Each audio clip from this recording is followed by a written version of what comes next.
All right, welcome back. This time I'm back with Brea once again. Hopefully you're not too disappointed, but unfortunately the experiment with Golos is not working out very well for me. Now, that doesn't mean that it shouldn't be revisited or that I shouldn't maybe scrap it and just rebuild it in a completely different way. Or perhaps there were some things that I could have tried that I just really didn't um, get into that maybe would have made a big difference. For example, one of the commentators had suggested Bolas' Citadel. I actually find it to be a very intriguing idea, especially for that deck. However, there are some reasons why I had to switch away from Golos, so I kind of want to outline those now. So up until this point, I've been thinking that I really want to play five colors again. I enjoy having access to all five colors. I think it's even more interesting.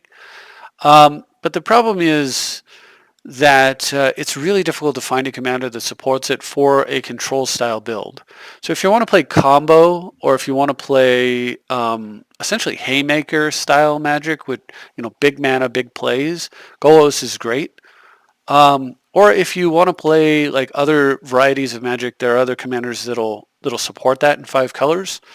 For example, a very aggressive deck. Maybe you want to play like a sliver deck. There's a bunch of commanders that'll support that, and so forth. Um, but what I'm finding is that when I try to play with control-oriented commanders, thinking that what I need is what a control player, typically is looking for, which is mana and cards, right? And Golos seemingly being great, it sort of like ticks all the boxes is what I thought. It rewards you for getting Mishra's Workshop, which makes a commander stronger. It um, it produces additional mana, essentially, since you're going to be fetching lands with it, and it draws extra cards. And of course, if you activate it and you do hit, um, you know, a total of cards that are equal to or surpass the activation cost, you actually produce additional mana that way. So for a lot of reasons, it's very, very good.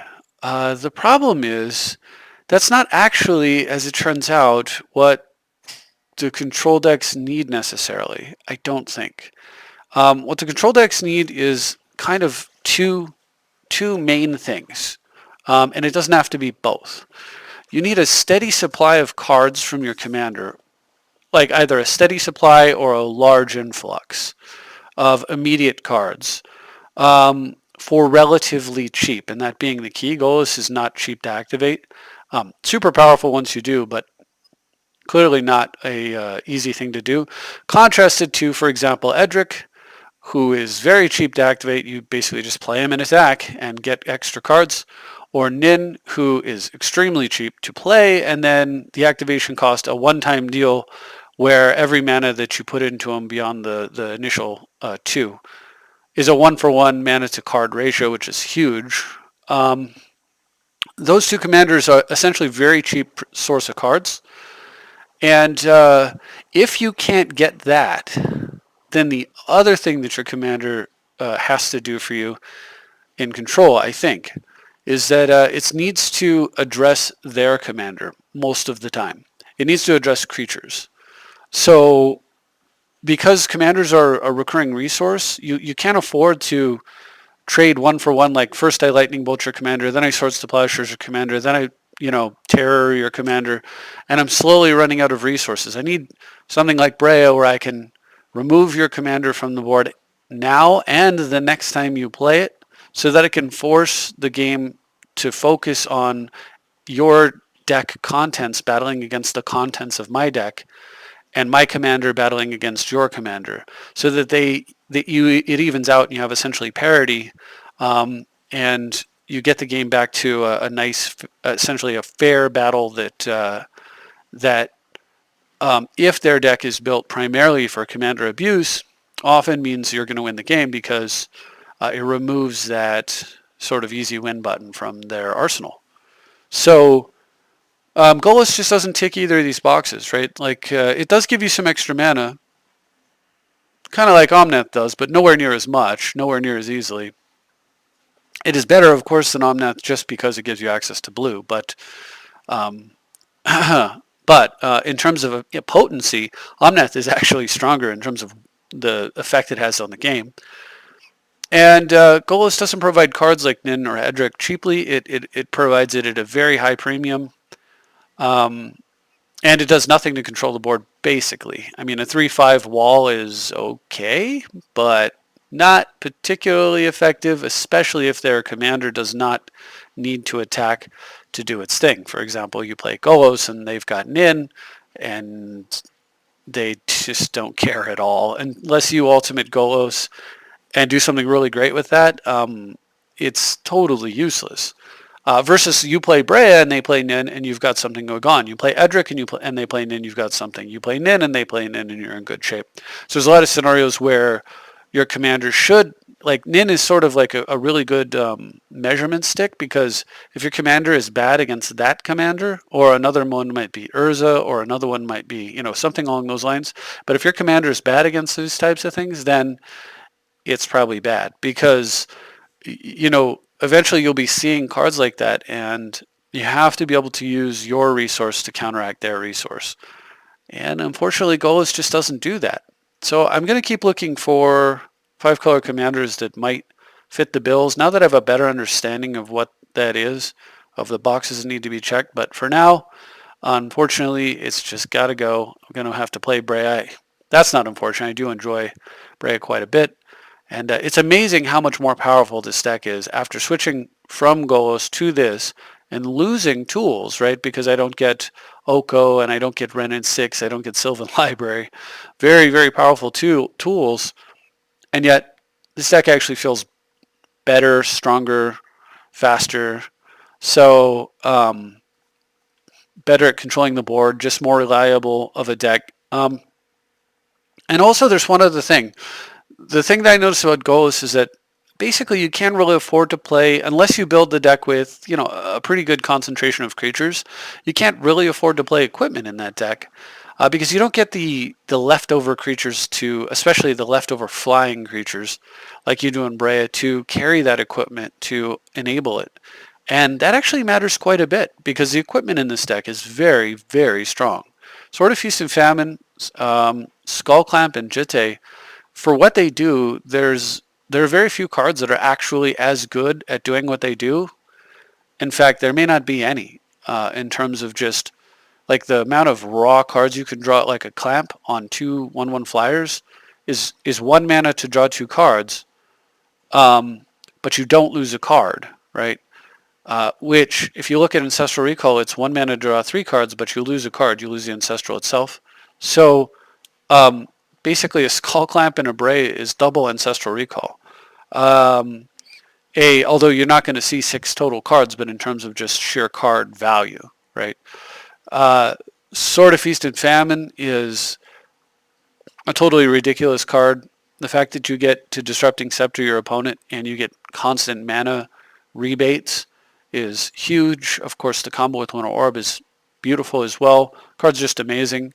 And the protection from color can be relevant more often than maybe we don't put it in the deck with that expectation, but it comes up for sure. And Umezawa's Jitte has had articles and videos and countless stories told about it. It's pretty clear how powerful that card is. It's just a one-side. It's almost like a one-sided Wrath of God that also counters all your opponent's burn. Seems pretty good. So having access to those, as well as the enabler Stoneforge Mystic that goes with them, another very powerful card against control, simply because you can play it early and cheap, and then use it to cheat like a Sword of Feast and Famine in and start getting into their hand. All these things were missing from the Golos deck, so I had less creature removal in the form of the commander and less creature removal in the form of the Umezawa's Jitte, which I can go get, which I can see pretty frequently with the Stoneforge also being in the deck. So it just wasn't that good. I don't know. It just it felt like it was that good because when you use Golos, it felt great. And you got to do really cool stuff that was also felt wonderful.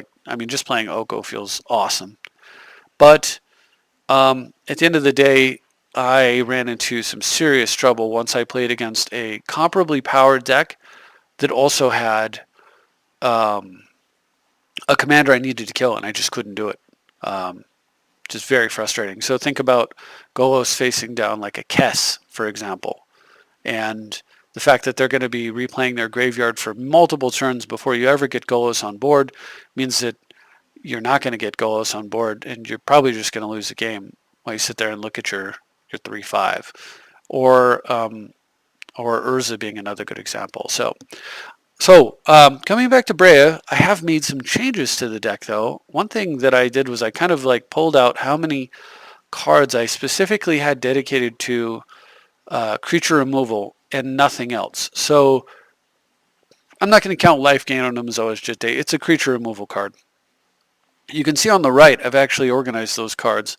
So if a card like does both, like the Ready, or if a card's like Dak Faden that is artifact removal, but is also massive card advantage or card selection and a combo piece with Narset, I didn't include it. Just like you could technically probably throw Jace in the creature removal pile and Dak in the artifact removal pile and change the count ever so slightly, just because Jace has, the ability to repeatedly bounce something, or maybe even Teferi and Daretti, since it does both. And you can get into it. Vindicate does both, and so forth. But I just wanted all right, this card is just designed to do one thing.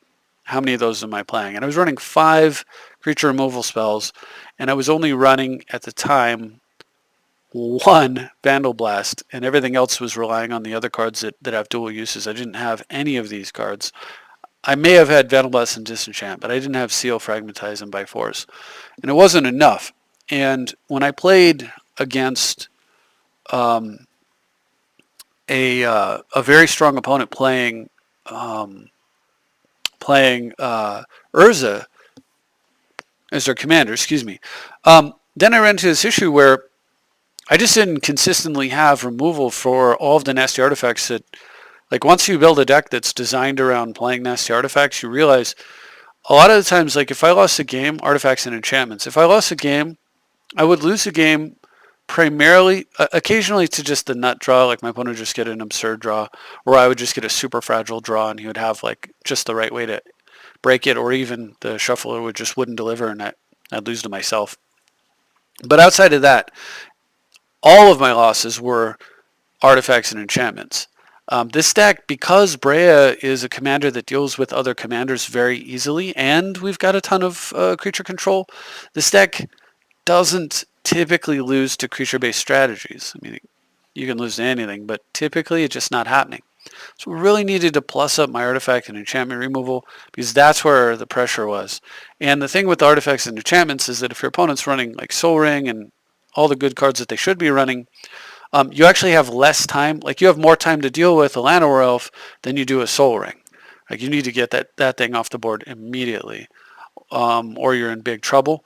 Llanowar Elf, maybe you can wait a couple of turns and get it with like a Toxic Deluge or something. Soul Ring, maybe you can. Probably you can't. It depends on your counter situation and a few other things. But the bottom line is it's much more dangerous, much more quickly. And so it's actually even more important to run cheap artifact removal than it is to run cheap creature removal, as it turns out. So once I organized it and I checked my counts, it turned out that by running this package here, you have exactly 5 cards dedicated strictly to creature kill. And I say strictly, ignoring the life gain here. I guess it's canceled by the life loss here.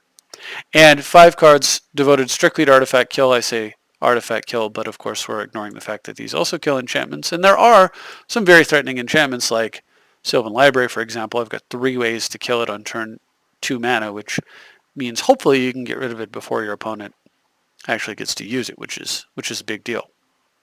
So the final sorting of the deck looks like this. So in order to make room for all this, I actually ended up, I'm down to 29 lands, but I am up to quite a few 2-drop artifact mana. We've got Arcane Signet and all 3 blue X talismans, so blue, white, blue, black, blue, red talismans, as well as, of course, Grim and Winter Orb. But the main thing is that to pick up the Arcane Signet, ended up pulling a land out. So down to 29 lands again. It's been pretty good, though. It hasn't been too much trouble. We'll see, but so far I've been pretty happy with that. And then part of this is that you're taking advantage of the fact that mulligans now allow you to mulligan to 7 cards and then put the ones back that you don't want. So what that does is it means that even when you, in the past, if you mulligan from 7 to 6 to 5 to 4, the chances of you getting enough mana in your hand were declining with every mulligan. Now you mulligan from 7 to 7 to 7, and then you get rid of the extra cards that you can't cast. And so there's a very good chance that you'll actually get to play the game, which is nice. The mulligan is so good. But it also means that you can play a little bit less a slightly smaller quantity of lands because your mulligans will smooth that out for you a little bit better. So that's the theory anyway, and so far it's working out. I did actually cut one card in here. I cut Lantern. I've been using Lantern for a very long time, Chromatic Lantern, and I like the card a lot. And if there's room for one more card, I think the card would be Chromatic Lantern, most likely. Um, but and part of the value of it is that it turns on Mishra's Workshop. So once the workshop is dead, you'd get the lantern down conveniently, very easy to cast off the shop, and then the shop would produce any color mana just like the rest of your lands. However, Urborg will turn on Mishra's Workshop, and Urborg's not going anywhere. And I'm certainly not going to 28 lands in a lantern. That doesn't make any sense. And Urborg's not going anywhere because of Necropotence. So really, like, I do wish, I'll be honest, I wish, I'm going to play Necro because you have to play Necro. But I wish Necro was banned from this format. I don't understand certain bans that aren't, like, there are certain bans in this. This is based on the multiplayer list, but I still don't understand why some bans haven't been put into place. I don't care about cards like Winter Orb at all. I love them. I think it makes a really interesting challenge to time it right and be prepared and all that. Like Necro, there's no real preparation. You basically, if you can put it in a play, you put it in a play, and then you proceed to win that game. And if you're in multiplayer, you probably proceed to win that game too, because you know all of your opponents combined are going to draw 3 cards, and you're going to draw 7 or however many you want every turn. It's pretty hard to beat. So I don't really think Necro makes a heck of a lot of sense in a format like this, nor do I think a lot of the other cards that allow you to pay life in a one-for-one exchange. Sylvan I think's okay. It's borderline, but it's still probably okay. But the other cards, so Necro, ridiculous, Ad Nauseum, totally ridiculous. Cards like that, I think those cards ought to honestly go. And then if it did, then of course we could take out Urborg, put something else in there, take Necro out, and then that would be the Lantern, I think. But unfortunately, uh, to make room for all the disenchants, I had to pull something, and the Lantern. The Golos experiment at least revealed that the Lantern wasn't necessarily necessary. Necessarily necessary? Yeah, that's a little redundant. But anyway, you get my drift. I also have pulled Cryptic Command out. I like the card a lot, but this deck has tons of removal. Cryptic Command fixes problems when you need to bounce a permanent that you can't deal with any other way. Cryptic Command's good for that, just like Rift is, which I'm also not running. However, the idea here is not to get into those situations in the first place, but if you do, this deck of course has Vindicate and other cards that are, Teferi, other cards that can deal with most any permanent that you're going to run into, unlike a deck like, say, Edric or Nin, which would want more bounce effects to deal with sort of the, well, what if they have a planeswalk? What if they get Ujin out? Like, how do I deal with that? That kind of stuff. So anyway, so I pulled Cryptic. I love the card. It'd be great to play Lantern. It'd be great to play Cryptic, but they were a little bit clunky in here, and it's just so important to have. It's just so important to kill early mana sources cheaply. And you'll see what I'm talking about here. So I'm going to run through some games. If you stuck around for all that, I appreciate it. And if not, that's probably because you watched and you're going to watch the games. That's probably because you clicked the link in the comments, which I'm going to pin to skip all of that. But you could go back and take a listen afterwards if you're interested in having that conversation. So we'll run through some games. I'm going to there we go. So I want to highlight a few games that I played fairly recently, and I want to kind of show what. Let's see. I think these games will be a little bit illustrative of some of the challenges that I faced. Basically, recently I had a bunch of matches on the 25th against 5 Color Bad Stuff where I was playing Golos, but it was a very big struggle every time. I did manage to win the matches pretty well, but it was a tough one. And I tried to work on the build, and then I thought I had the build down after that because you can see I have a string of victories here.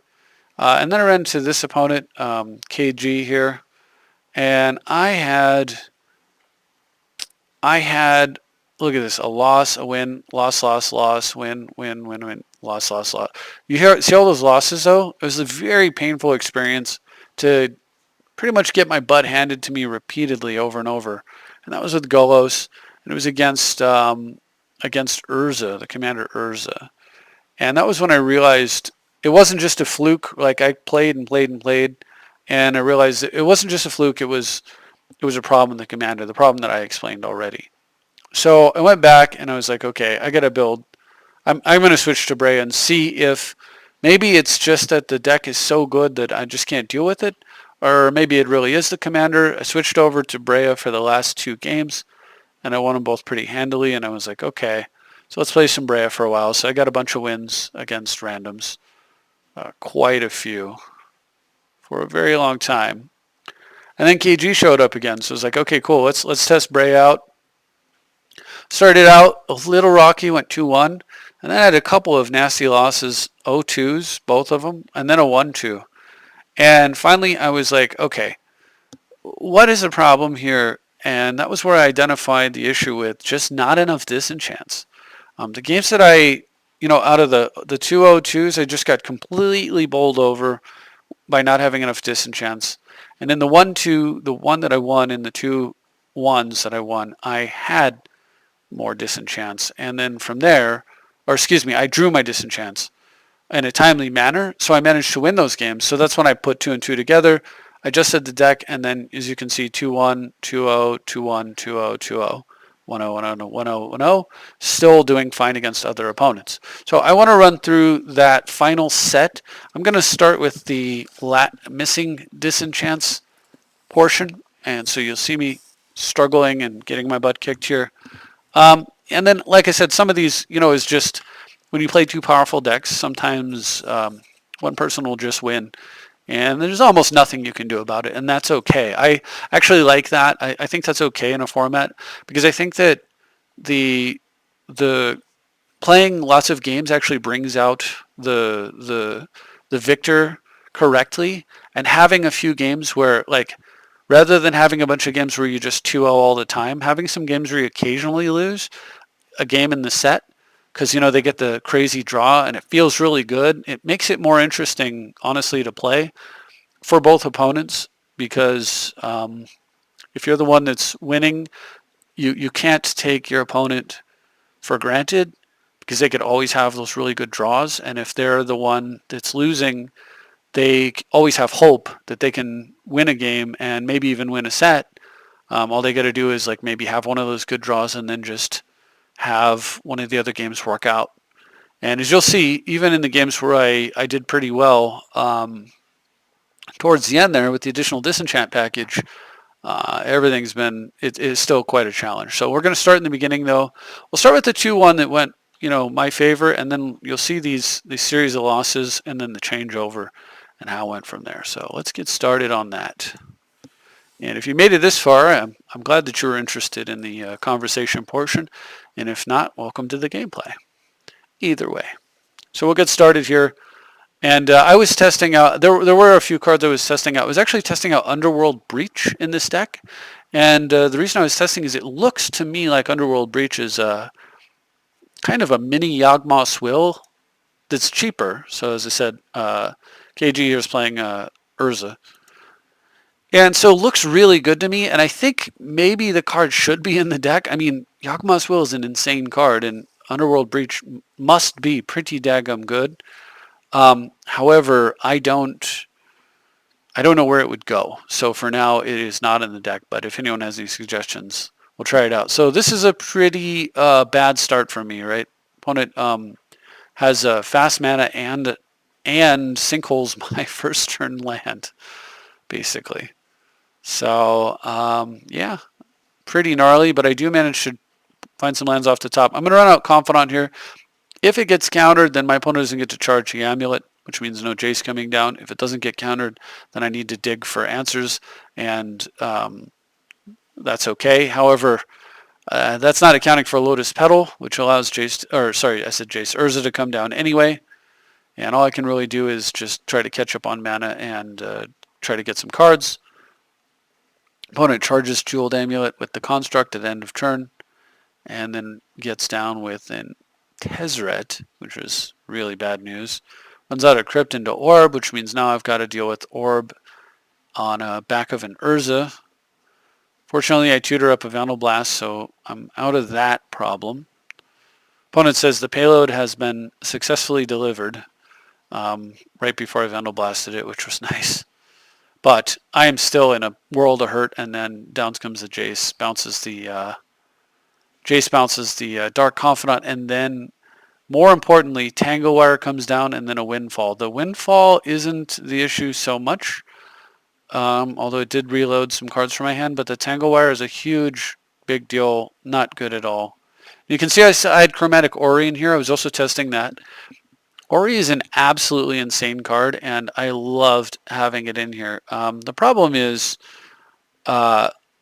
it doesn't really feel super necessary. I do get to Mind Twist my opponent here. I take out Inventor's Fair and Dramatic Reversal, which is something.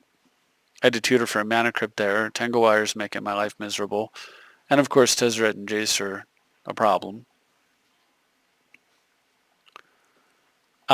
If I hadn't hit Inventor's Fair, of course, Dramatic Reversal and Inventor's Fair, they could have used the Inventor's Fair to go get a Isochron and put it under. I have a force for the back to basics that's punishing me.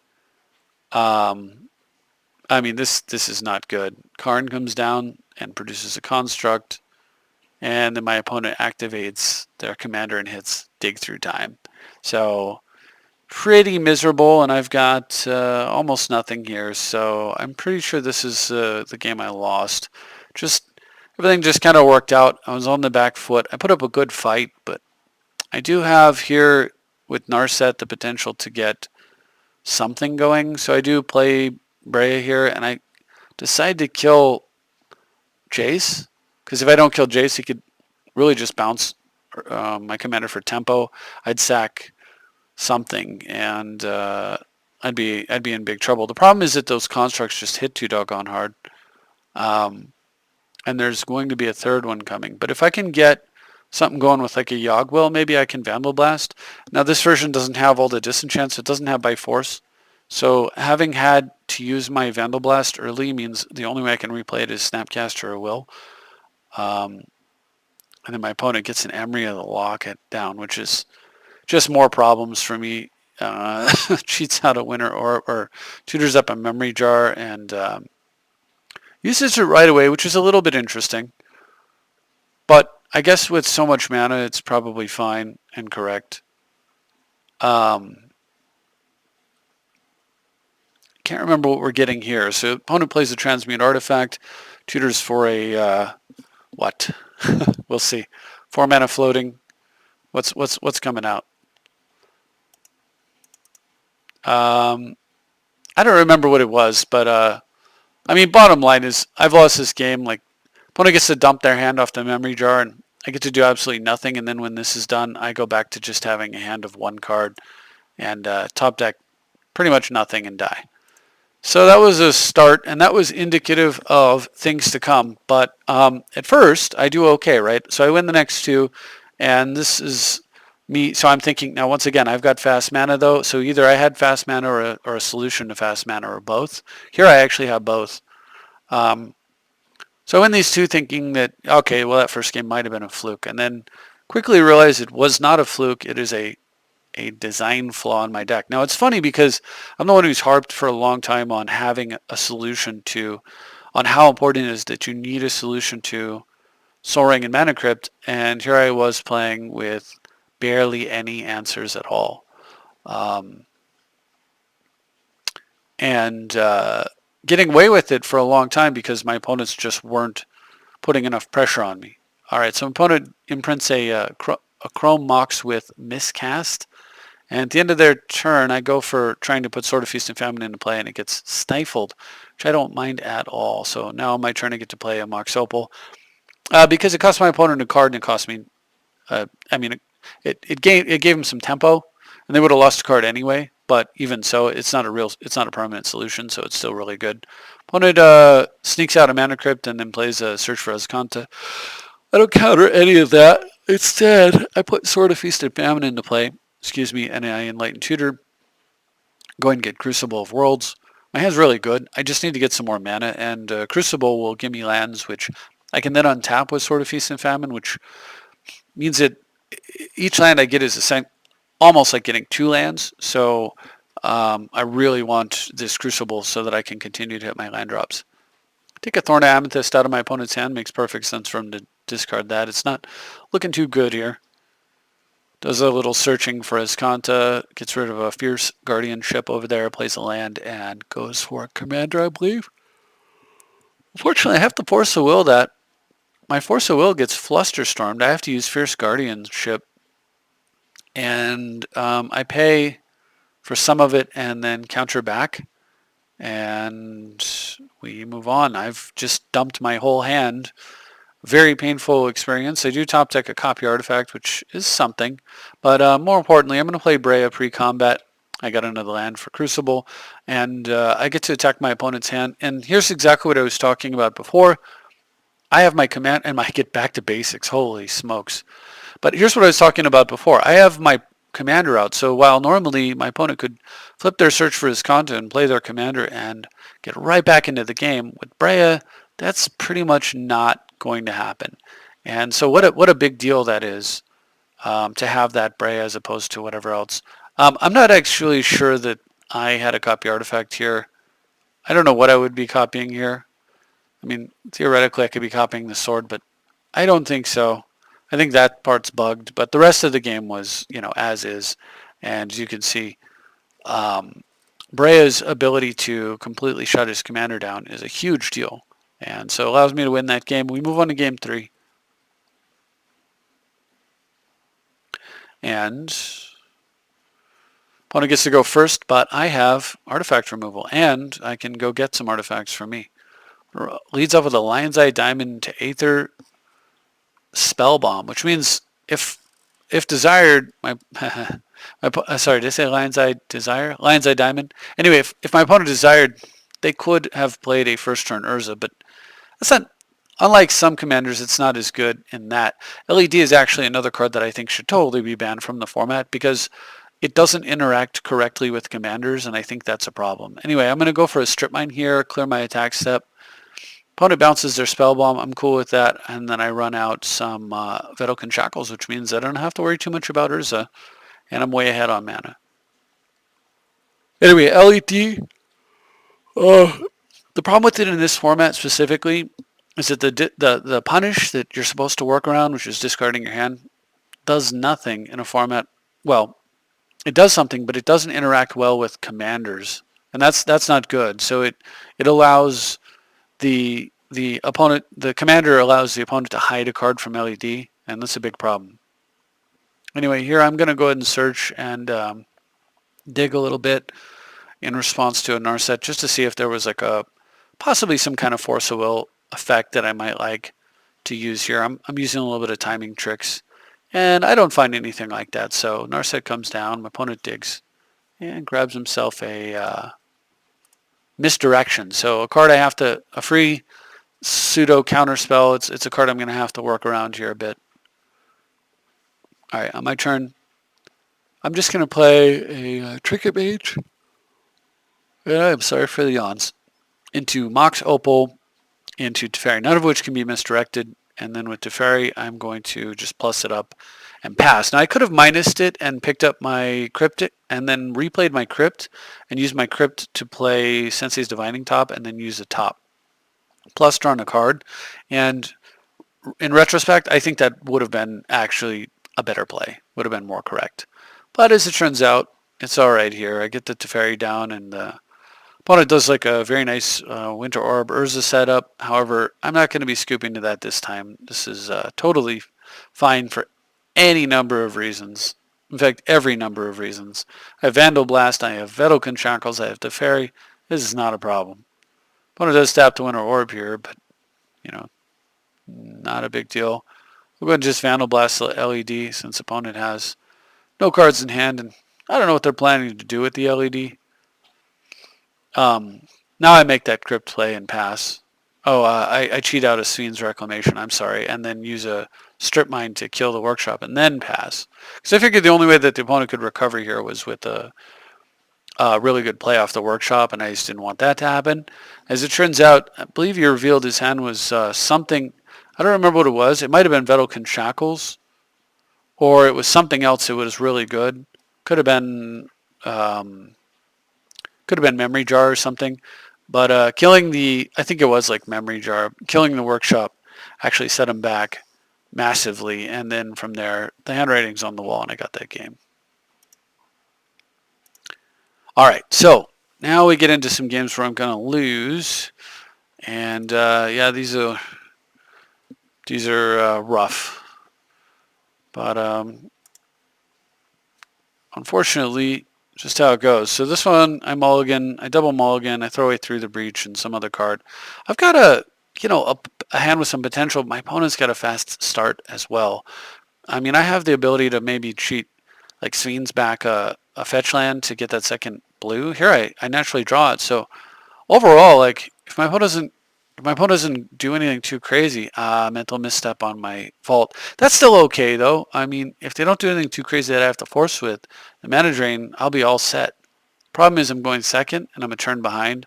And Urza is unfortunately just that, that crazy good. So I have to force with my mana drain, and that leaves me with almost nothing here. Opponent's got 4 cards in hand. I've got 2 because of the double mulligans. So, and a Force of Will. It's like super brutal. The Force of Will, the extra card that I got for going second, the Force of Will took away, and then the double mulligan took the other 2 cards away, so that's why I'm so far behind. So here, I think I'm going to Sven's out the land, or the vault. Yeah, I think it's going to be the land. And what that allows me to do is it allows me to go put Force of Will or Sven's on top of my library. Or I can go get black and get my commander going, which is pretty good. My opponent, it looks like I have some time, but look at this. Opponent plays Echo of Aeons, flips it to search for his Skanta, and then runs out back to basics. Now here's going to be a theme that's going to come up again and again. Most of the games I lost involve that card. That is the other card, actually, that I don't understand why it is legal. Because that card gets more ridiculous in group games than it does in 1v1, and it's absolutely absurd in 1v1. Unlike a card like Blood Moon, which would allow you to play artifact mana to climb out from under it, this card just ends the game on the spot. Unlike Winter Orb, which both players can work around and try to, do the Winter Orb dance, this just ends it. You just don't get your mana ever. It's totally, totally absurd. And I do not know why the card is legal at all. But it is legal, and this is yet another reason for running all those extra disenchant effects. But I don't have them in this. I don't have them in this version. So we'll see. All right, game 2. The card probably just says. Another way to read that card almost is blue to win the game. Anyway, so I don't know why I kept this hand. It's fairly mediocre, to be quite honest. It does have a little something going for it, but not that much. So I'm going to run out an end of turn Mystical Tutor and go ahead and grab like a Demonic here so that I can make this hand do something. And I get Stoneforge Mystic because of the Workshop. I think that was, once again, I think that was a mistake. Probably the correct card to get with the Urborg play would have been Necropotence. And then right here I just slam Necro and go. But, I mean, I do top deck a Thran Dynamo. This is pretty good too. So I'll run this out and play the Mystic. And I think I make a mistake here. I grab Jitte, and I should have grabbed Sword of Feast and Famine. But Jitte does give me a recurring solution over time to the opponent commander, which is good. And of course with the Sapphire Medallion, I knew it was coming down right away. And he runs out Howling Mine, of course, amazing with Urza. Plays a Dramatic Reversal for extra mana, runs out a Narset. Uses Narset to get Shackles. I don't get to draw two. I'm going to have to Vindicate the Howling Mine and then swing in. And then I'm hoping that that means that I'll be able to will next turn. But at least I cleared out. There was a lot of damage pressure coming in from that. Put it Narsets into a Mox Opal, which comes down immediately. Produces any color of blue that my opponent wants. Then it makes Tezzeret and X's for 0 to get a mana Crypt. Crypt and Sapphire Medallion allows them to play the Shackles. And once again, this is what I meant about certain commanders that just can't sit on the board for basically any length of time. It just cannot happen, right? And Urza's one of them. I do get to play my commander here to try to deal with it. And then I make a huge screw up here, I think. Because, yeah, I kill Urza. This is all wrong. All wrong. What I need to do is kill Tezzeret. And not really, like, I have to just let my opponent Urza, but getting Tezzeret off the board would have been a big deal. Or at the very least, taking it down to one counter. But I don't, and so down comes the commander immediately, once again, meaning that, I mean, what did I accomplish? Pretty much nothing. Tezzeret then, because I didn't do any damage to it, goes and gets Static Orb. Opponent now has Static Orb running with Urza. I mean, this is just miserable for me. Reshapes out a Sorcerer's Spyglass and shuts Breya down, so I'm not going to get the opportunity again. I do have at least Jite going. Remember, there's a Static Orb out. So I'm going to attack in, trying to kill a Planeswalker. I attacked the wrong one. Oh no, I attacked the right one. I get Tezzeret down. That's actually more threatening than Narset here.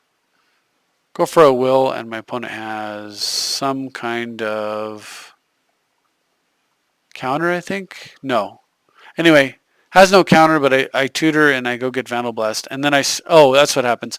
So next turn, so I'm still kind of in this game, like I'm fighting a good fight. But next turn, I'm going to make a major mistake. Oh, that's right. I get Time Twisted. So when I hit Tezzeret down to one counter, it was more threatening than Narset. But once they're both at one counter, Narset's more threatening. And yeah, I pay for attacking the wrong Planeswalker here. Anyway, you get the gist. I'm dead. Opponent has 7 cards in hand, plus a refill and a Narset. Yeah, I'm super dead. Plus Static Orb block. I don't have Vandal Blast. I give up. So 0-2 there, pretty gnarly. Lost to back to basics and lost to the fact that I didn't have artifact and enchantment removal. I mean, it's the problem in both games, right? So here's the next set. Once again, I'm gonna run into the same problem set. One has a great start, really good. And once again, I don't really have any artifact or enchantment removal. So I kind of set myself up a little bit here, but I probably should have ran out the Plateau there, incidentally, so that on the next turn, if I drew an island, I could play Teferi.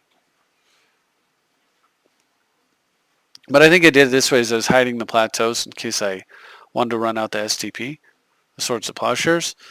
And then I do make a mistake here. It's a pretty bad one, actually, and it's really subtle.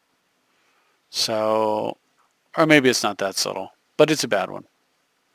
I plow Urza when I needed to kill the construct, or kill Urza during my opponent's end of turn step so that he couldn't tap the Winter Orb. Either way, it would have been good, but it's not the play I made. Opponent just whirs in response, and then Urza dies. And he's got enough mana to replay Urza, and then of course I die. My hand is total garbage, and I'm dead. God start over there. I mean, that's going to happen. Like I said, I don't mind that too much.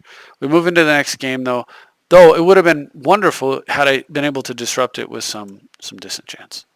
All right, so we move into the next game, and I decided to keep this because, barring something crazy, I got turn 2 Muddle and turn 3 Narset, and that's a really good thing. I also have enough mana to get to Brea. Oh, well, fast start. Oh, starts getting faster. Oh my gosh, turn 1 Urza, really? Okay. Disenchant? No. Okay. Opponent Mystical Tutors and is going to refill the hand, I believe, with... Oh no, it's going to get down Disruption. Tangle Wire. And then Winter Orb. And I'm going to concede. The game is over. I'm never going to do anything again, right? So you're going to tap the Winter Orb, and then with Urza, I'm going to have no mana for a million turns, and the game's totally over.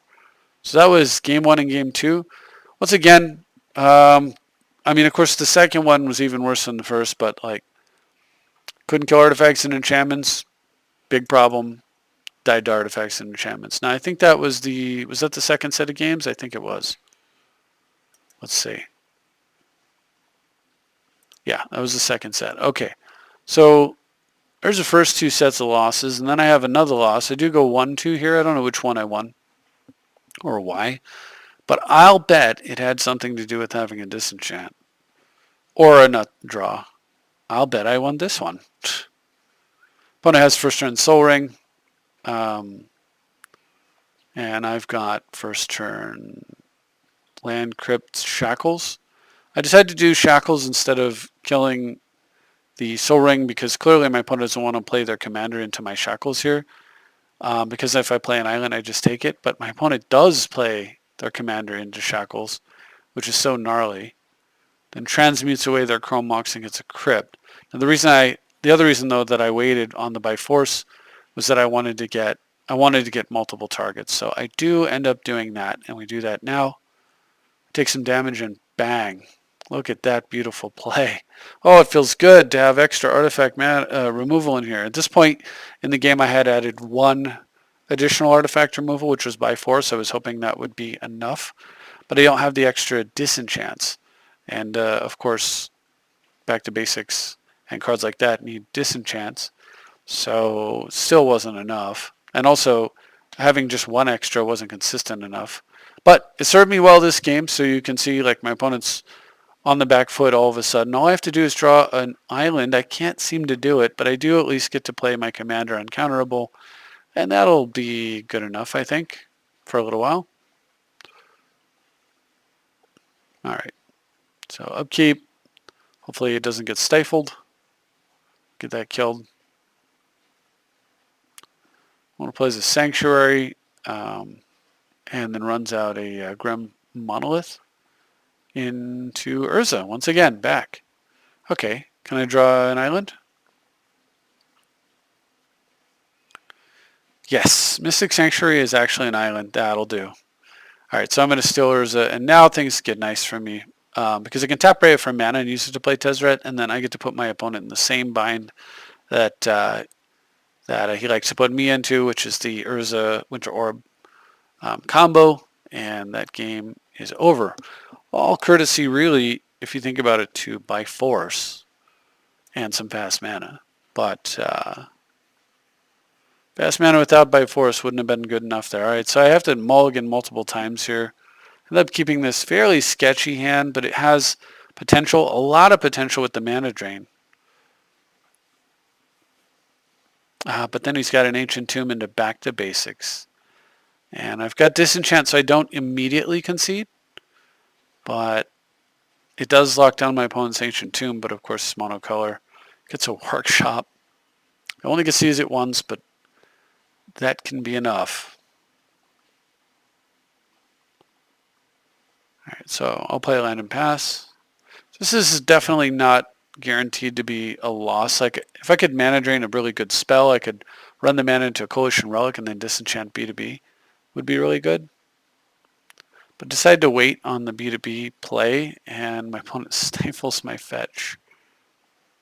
God, so bad.